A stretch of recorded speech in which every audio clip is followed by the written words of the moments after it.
Buenas tardes con todos. En esta ocasión mi grupo va a exponer sobre el análisis sísmico estático de un edificio fortificado.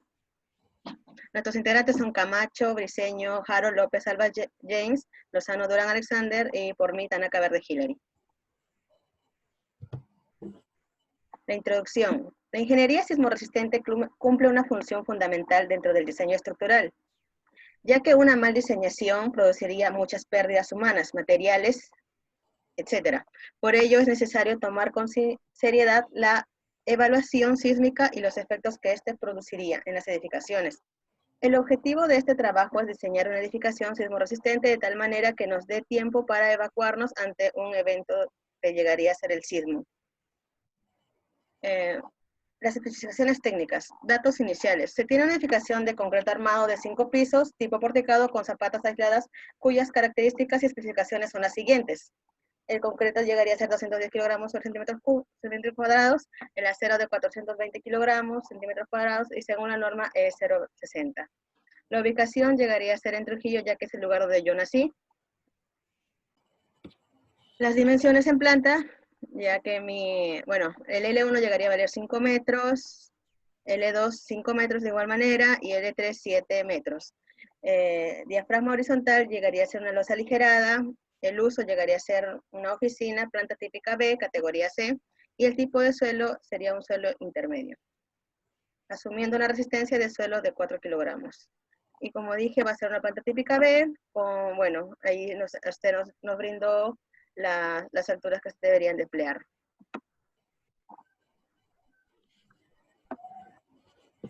Bien, continuando con la exposición, vamos a hablar sobre el predimensionamiento de elementos estructurales. El predimentos estructurales, para este caso, hemos considerado los métodos del ACI, que es American Concrete Institute, para los cuales, para las medidas estimadas, luego de verificarlas con ellas, llevar a cabo el metrado de carga respectivo de toda la edificación. Tenemos el predimensionamiento de losa.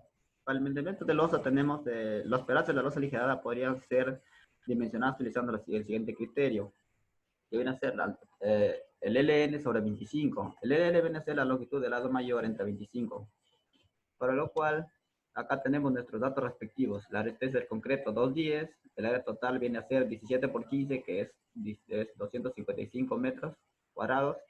Los cálculos tenemos la losa aligerada, una longitud de 5 metros, dividido entre 25, la altura de la losa nos da 20. Si no tenemos un ladrillo de 15 porque según el reglamento nacional de edificaciones se considera 5 centímetros del ladrillo para el concreto. La losa, el peso del ladrillo viene a ser 300 kilogramos metro cuadrado. Tenemos el predimensionamiento de las vigas. Tenemos cálculos de las secciones de las vigas categoría C. Tenemos por categorías, categoría A, categoría B, C. Y en nuestro caso es el LN sobre 12. Y para B igual la altura sobre 12. Altura sobre 2, perdón. Tenemos los cálculos de las secciones de las vigas categoría C. La longitud es LN sobre 12, que viene a ser, tenemos 5 metros. Entre 12 viene a ser 0.42 y consideramos un peralte de 0.45 entre 2, que viene a ser 0.23. Pero según el reglamento no podemos considerar 0.23, consideramos 0.25 por acá, que ponemos en la siguiente tabla. Igual para la altura respectiva tenemos 0.45. Para las vigas longitudinal y para la viga transversal tenemos una longitud de 7 metros, dividido entre 2 es 0.48, tomamos 0.60, que viene a ser un peralte, y una base de 0.30 porque consideramos en números múltiplos de 5. Tenemos el prendimiento de columnas. Para el prendimiento de columnas tenemos primeramente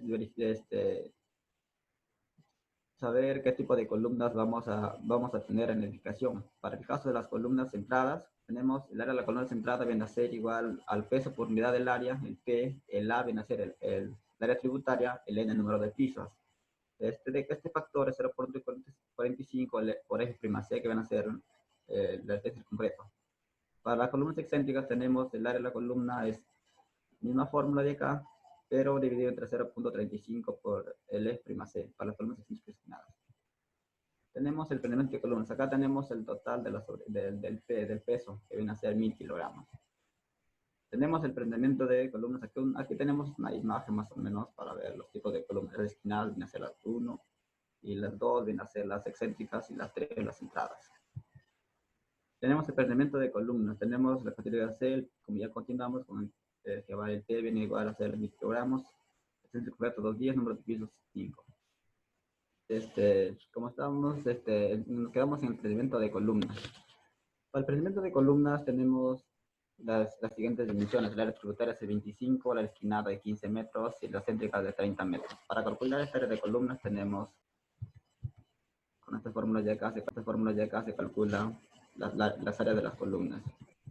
Cuando lo hacemos h igual a b, sacamos la raíz cuadrada de las dimensiones de las columnas como tomáramos como una disección cuadrada. Y tenemos, calculando el área sale 0,25 por 0,25, 0,35, 0,35 como es cuadrada. Y 4.3 por la altura que por 100 centímetros entre 9 y lo otro viene a ser igual 4.3 por 100 entre 8. Y por eso nos salen los tipos de columnas C1, C2 y C3. Tenemos procedimiento de columnas. Acá tenemos un esquema de cómo serían las columnas generalmente. Un cuadrito, ¿no? Un resumen. Tenemos esquema gráfico. Procedimiento de zapatas. Procedimiento de zapatas tenemos los siguientes: el peso del área por unidad, el tributario, el jefe del suelo. En el procedimiento de zapatas tenemos el peso, el servicio, el K, el factor del tipo de suelo, el alargamiento o la carga.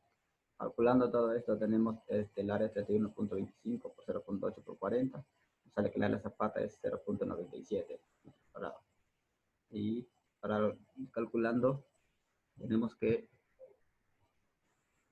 L1 es 1 más 0.45 menos el 0.25 entre 2 nos da una longitud de 1.1. Y así para las siguientes columnas excéntricas y centradas. Mismos procedimientos. Tenemos un cuadro acá del resumen. Tenemos que la esquinada el área es 1 metro. Tomamos por 1 metro por 0.90. Y las excéntricas tenemos 1.70 por 1.50. Las centradas 2.30 por 2.10. Tenemos la verificación por funcionamiento, por la siguiente fórmula: V va a ser igual a WN por la longitud 2 por el LB, que viene a ser esto, y menos el D. Y tenemos para el PC 0.53 por el estudio concreto, por L2 por la distancia. La verificación por funcionamiento tenemos WN es igual a 150 entre 4.68, nos sale un WN de 32.05. Y para el V tenemos WN por 2.1 por 0.53 entre 0.75, nos sale un V de 47.56. Y así respectivamente para la zapata 2. Tenemos las dimensiones de las zapatas, por lo tanto, si tengo 1.10 por 0.90, zapatas 2 tenemos 1.70 por 1.50 y la zapata 3 2.30 por 2.10. Para el metrado de cargas, hemos considerado la carga para losas de 300 kilogramos centímetros cuadrados, sobrecarga de 250 kilogramos por metro cuadrado y el techo de 100 kilogramos por metro cuadrado. Hemos comenzado metrando las cargas del quinto piso, colocando primero las columnas y de ahí las vigas por los ejes, como está acá especificado, y obteniendo una carga muerta total de 105.66. Y de la misma manera hemos puesto la sobrecarga del techo, la cual debería ser la carga viva, y obteniendo una carga viva de 4.15. De esta misma manera hemos calculado los siguientes pisos, que es el segundo, tercer y cuarto piso, los cuales llegarían a ser iguales, obteniendo una carga muerta de 108.97 y una carga viva de 10.36. En el caso del primer piso, llegaría a ser diferente porque se consideraría también el desplante de 1 metro. Los cuales llegarían a obtener un resumen de metrados, llegaría a ser estos de acá, obteniendo un total de 592.94 y el peso sísmico llegando a ser 558.75, el cual lo vamos a esperar, lo vamos a decir porque llega porque sale esto acá más adelante. Luego hemos ubicado el centro de masa y excentricidades, los cuales, bueno, hemos medido las columnas, hemos obtenido el peso, el valor en X y el valor en Y, obteniendo un total de 142.8 y 126, los cuales hemos dividido entre el peso y obteniendo que el centro de masa en X es 8.5 metros y el centro de masa en Y llegaría a 7, los cuales pasaría lo mismo, llegaríamos a tener el mismo resultado en el centro de rigidez. También hemos obtenido las mismas ubicaciones, lo cual nos da a entender que están en el mismo lugar. En la excentricidad accidental, bueno, hemos calculado el largo de X, el largo de Y, y luego la excentricidad X en excentricidad Y, para encontrarlo con estas fórmulas de acá, las cuales están en la siguiente diapositiva, por favor. Ya. Ya. Para el análisis estático, se ha calculado el peso sísmico de la edificación, lo cual llegaría a ser, como la fórmula acá dice, peso sísmico toneladas por el porcentaje de carga muerta, más el porcentaje de carga viva, los cuales llegaría a ser la carga muerta 114.78, más el 25% de 10.36, obteniendo 117.37, y de igual manera los demás pisos, obteniendo un total de 558.75 toneladas. Análisis sísmico estático. Su periodo fundamental llegaría a ser 5 por 3.335, lo que nos da un total de 0.47 segundos, ya que es un sistema porticado. Análisis sísmico estático, bueno, acá están los valores de cada uno. Como dije, habíamos calculado el TP, los cuales están acá expresados. Y bueno, como saben, tenemos que calcular el SUX, los cuales sus valores llegaríamos a encontrarlos en la norma E030, y bueno, son los valores de SUX, sería ser Z 0.45, el U llegaría a ser 1, el tipo de suelo 1.05, y el peso total 558.75. Estos valores lo reemplazamos en la fórmula, los cuales nos dan un total de 82.503 toneladas. El análisis sísmico estático llegaríamos a emplearlo por cada piso, siempre aumentando, cada piso se va sumando, y obtenemos el F1 5.851, después 11.127, los cuales van a estar resumidos en el siguiente cuadro, los cuales son estos, y en total llegaríamos a tener un 82.503, como habíamos mencionado hace unos momentos.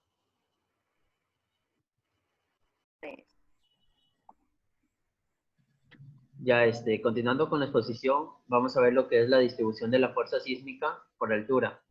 Para ello vamos a aplicar la siguiente fórmula, donde vamos a tener lo que son las fuerzas por la altura de la edificación.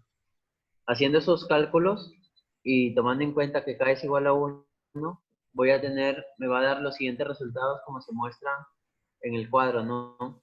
La distribución de la fuerza 1 sería 0.07, la distribución del piso 2 sería 0.13, la distribución del piso 3 sería 0.20, la distribución del piso 4 sería 0.27 y la distribución del piso 5 sería 0.32. El desplazamiento en Y en X lo vamos a encontrar mediante el SAC.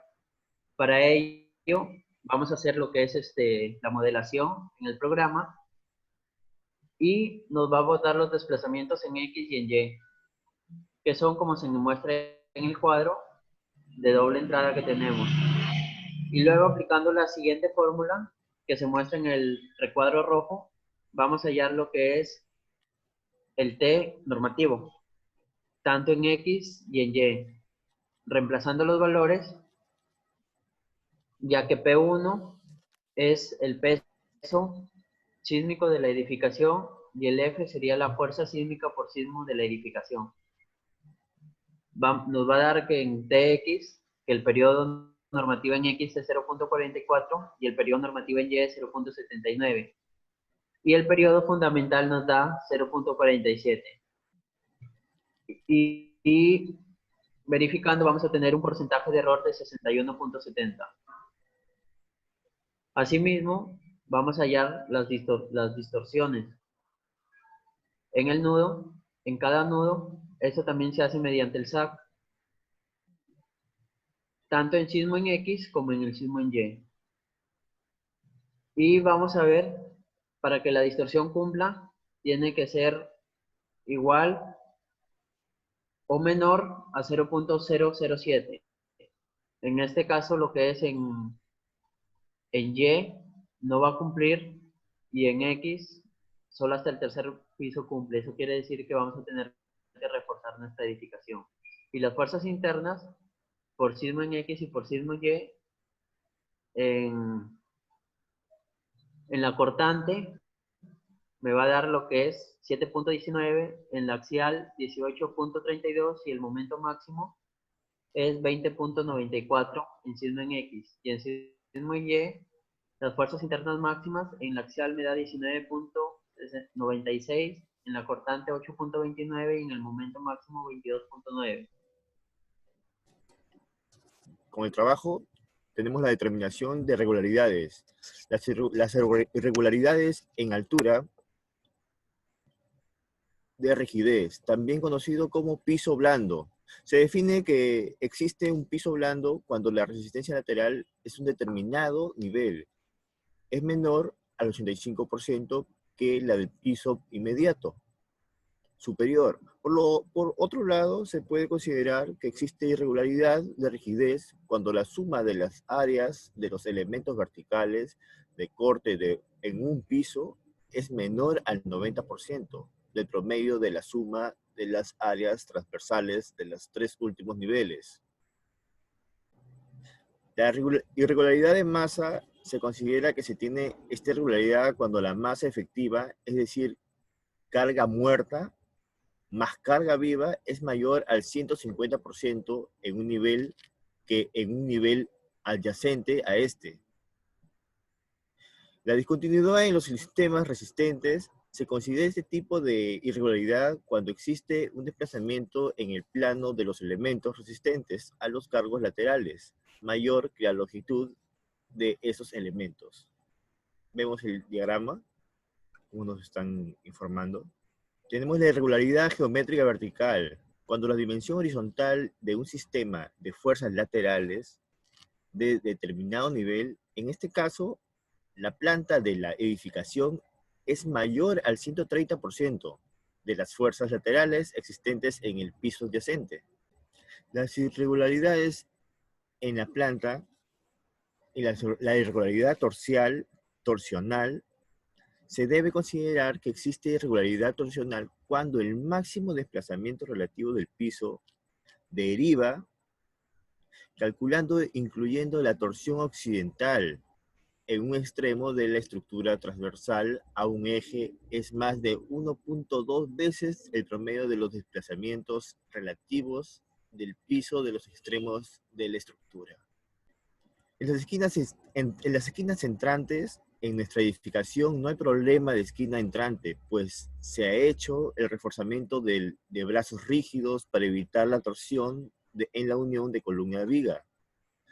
La discontinuidad del diafragma se considera irregular cuando los diafragmas de discontinuidades abruptas o variaciones de rigidez, incluyendo las causadas por áreas recortadas o abiertas mayores del 50% del área bruta encerrada del diagrama diafragma, o cambios a la rigidez efectiva del diafragma mayores del 50% en un piso al siguiente piso.